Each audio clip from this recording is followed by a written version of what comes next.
Well, good morning, everyone. And boy, I've had a great time here in Alberta, and I love Calgary and the people here. There's an amazing group of folks that live here.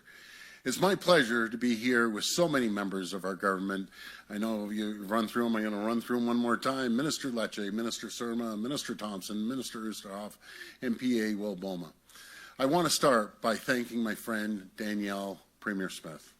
Thank you for hosting us with this great city of Calgary. And I got to tell my friends in Ontario, you want to come to a happening place, come to Alberta, come to the Stampede. You're going to have a great time in this beautiful province of Alberta. It's absolutely stunning here.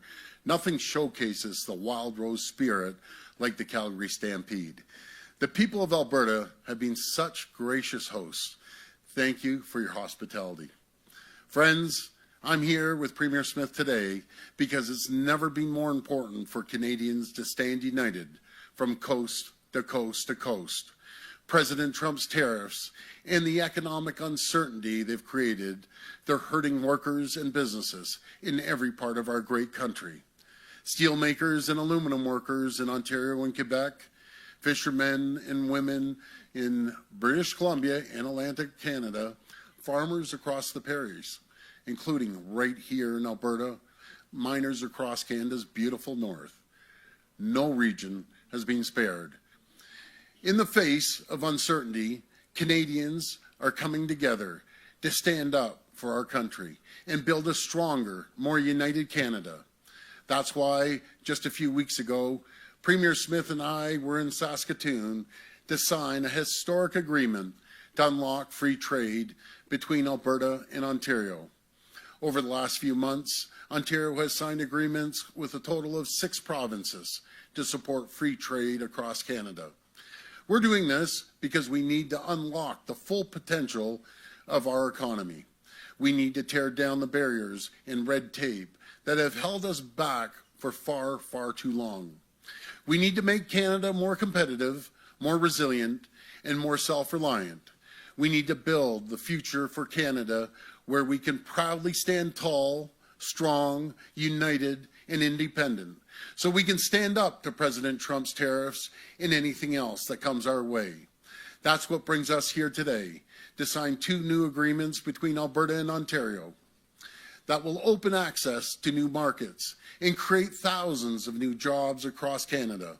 These agreements are transformational. Ontario and Alberta are working together to build new energy and trade infrastructure, including pipelines and rail lines, so we can unlock the full potential of Canada's economy by diversifying our trading partners and bringing our natural resources to new customers and new markets. Built using Ontario steel, new pipelines would connect Western Canadian oil and gas to existing and potential new refineries in Southern Ontario. They will also expand export opportunities, bringing Western oil and gas to new tidewaters right across the world, including by way of a potential new James Bay deep sea port in Northern Ontario.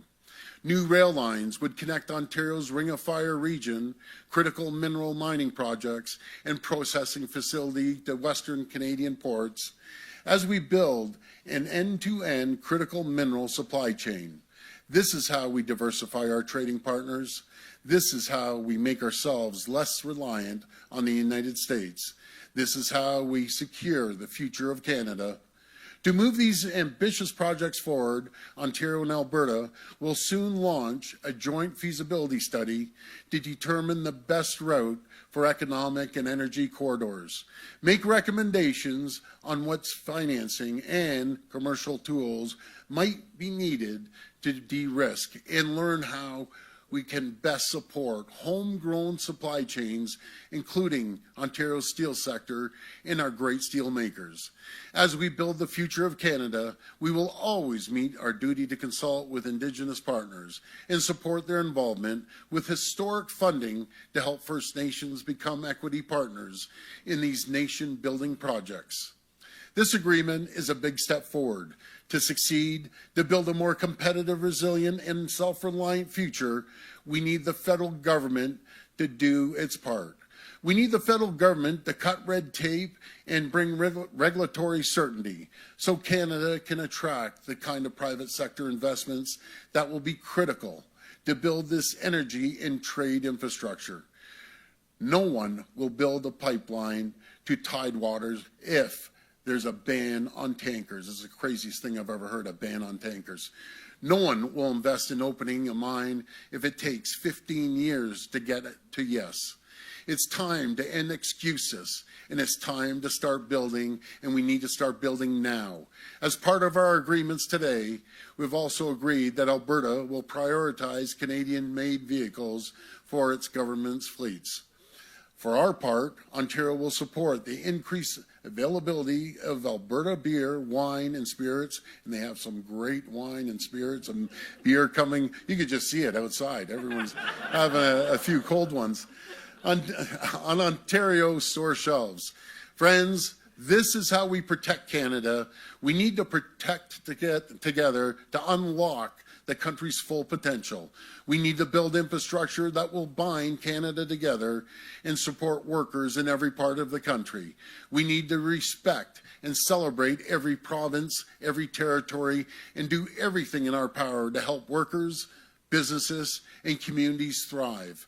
I'm honored to do my part to help the amazing people of Alberta, and I thank my friend, Premier Smith, for helping the people of Ontario. We're going to keep working to build Canada. We're going to stand united. We're going to protect the true north, strong and free. Thank you, and may God bless the people of Canada. Thank you.